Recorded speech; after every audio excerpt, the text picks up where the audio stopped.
Dans cette lecture, nous allons parler du type de données nommé booléenne. Maintenant, si vous avez fait de la programmation auparavant, tout cela sera très familier. Sinon, vous aurez envie de prendre une seconde pour comprendre ce que c'est un booléen.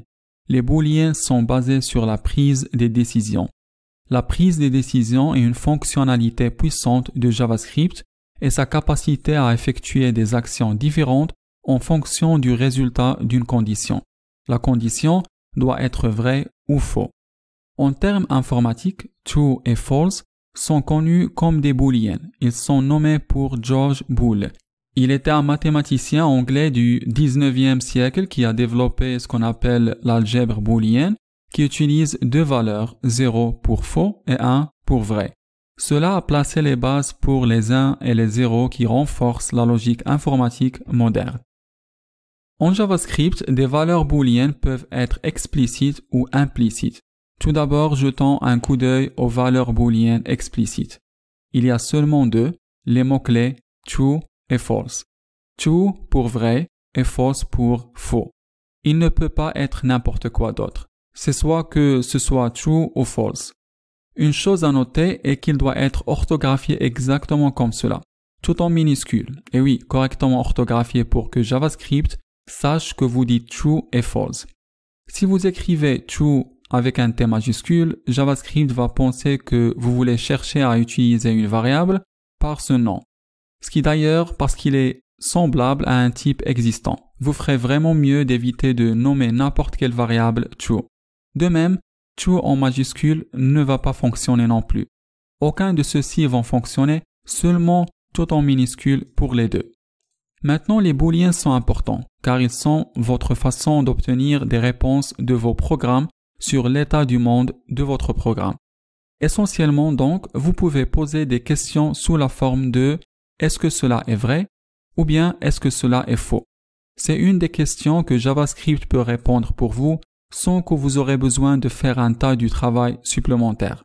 Ces questions que vous pouvez poser à JavaScript et récupérer les réponses qu'il peut vous donner sont généralement sous forme de comparaison que nous allons examiner un peu plus tard. Mais juste pour vous donner un aperçu, il sera ce genre de choses. Je vais donc créer deux variables. Je vais dire ma première variable sera ma voiture. Et nous allons lui affecter la valeur Peugeot. Et nous ferons une deuxième variable, mon autre voiture, et nous allons lui affecter la valeur Hyundai. Donc nous avons maintenant deux variables, une appelée ma voiture et l'autre appelée mon autre voiture. Et maintenant je peux poser une question à JavaScript. Ces valeurs sont-elles les mêmes? Et la façon dont vous posez cette question est par écrire une déclaration et en utilisant 3 signes égales pour me dire est-ce que ces choses sont exactement la même chose.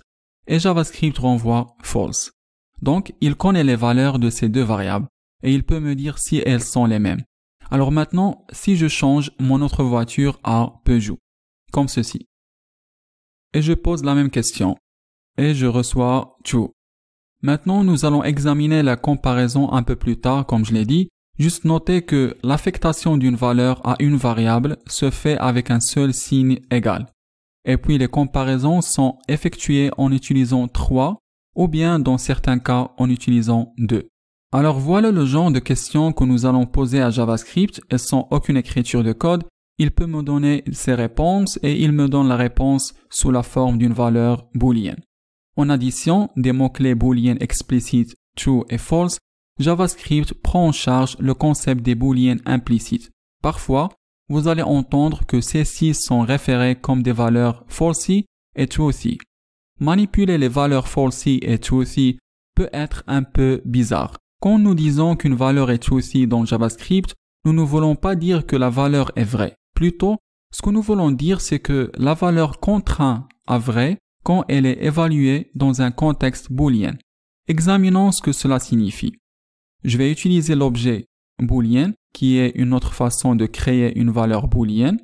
Il vient avec le langage lui-même, et nous allons indiquer booléen, et entre parenthèses, nous allons le faire passer bonjour. Et JavaScript renvoie true. Bonjour est un string, et il a un contenu.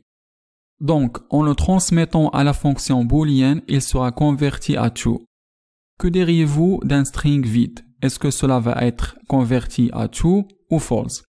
Nous allons obtenir false. Un string vide, alors que c'est toujours un string, n'a aucun contenu, alors JavaScript va la convertir à false. Que diriez-vous d'un seul espace? Est-ce qu'un espace est considéré comme contenu? Cela sera true ou false? Nous allons obtenir un true. Un espace a une valeur ASCII très nette et c'est d'où nous obtenons notre true. Que diriez-vous si on passe un certain nombre à boolean? Allons passer 10. Qu'est-ce qui va être affiché dans la console? Nous obtenons true parce que c'est une valeur numérique valide qui n'est pas 0. Et en passant 0 à boolean, nous obtenons false. 0 est toujours évalué à false et tout autre numéro sera true. Maintenant, les valeurs suivantes sont considérées comme falsy dans JavaScript. False, nul, undefined, et nous avons un string vide, le nombre 0, et puis none. Toutes les autres valeurs, y compris tous les objets et tout ce que nous allons voir dans le langage, sont truthy. Attention au string 0. Ce n'est pas la même chose que le nombre 0. Alors, il est considéré comme true. Également, faites attention au string false. Il est considéré comme true, même si qu'il ressemble à false, car tous les strings non vides sont true. C'est donc un coup d'œil sur les booleans, leur true et false, et comment elles sont importantes en ce qui concerne les réponses aux questions dans vos programmes.